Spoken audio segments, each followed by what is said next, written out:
गुज़िश्ता रोज़ हज़ारा express के अलमनाक हादसे 18 घंटे बाद डाउन ट्रैक बहाल कर दिया गया है और शालीमार एक्सप्रेस, रहमान बाबा एक्सप्रेस, हज़ारा एक्सप्रेस रवाना अब ट्रैक की बहाली का काम किया जा रहा है और रेलवे ट्रैक की बहाली के लिए आर्मी रेंजर्स के जवान और रेलवे की टीम्स बहाली के ऑपरेशन में मसरूफ़ हैं। मज़ीद जानते हैं सांगढ़ से नुमाइंदा जुल्फ़कार अली से। जुल्फ़कार, बताइएगा कि डाउन ट्रैक कब तक बहाल कर दिया जाएगा?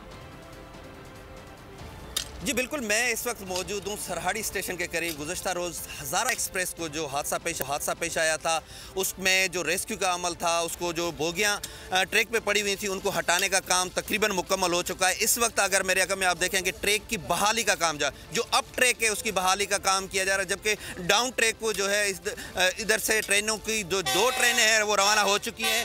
मेरे अकम में देखेंगे रहमान बाबा एक्सप्रेस जो है, जो कराची के लिए निकली हुई थी कल पेशावर से, वो इस वक्त यहाँ से क्रॉस कर रही है, जो डाउन ट्रैक से जा रही है। लेकिन बाकी अप ट्रैक का काम इस वक्त जो मजदूर हैं, रेलवे के हुकाम है, पाकिस्तान रेंजर्स है, आर्मी के जवान हैं, वो इस वक्त मसरूफ़ अमल हैं कि हम जो है अप ट्रैक को भी बहाल कर सकें। और ये बताया जा रहा है कि 1 बजे तक अप ट्रैक को भी मुकम्मल तौर पर बहाल कर दिया जाएगा। लेकिन इस वक्त बड़ी तेज़ी से जो है इस ट्रैक की बहाली का काम जारी है। ये ट्रेन मेरे अकम में देखेंगे आप, रहमान बाबा एक्सप्रेस है जो यहाँ से इस वक्त गुजर रही है और शालीमार एक्सप्रेस को भी यहाँ से रवाना कर दिया गया है।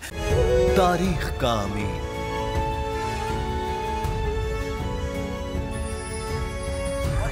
आजादी की अलामत,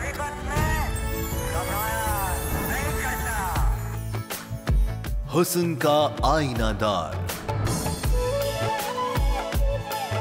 फिक्रो नजरिए की अक्कास, सरफराजी का गवाह, यानी हम सबका निगहबान पाकिस्तान।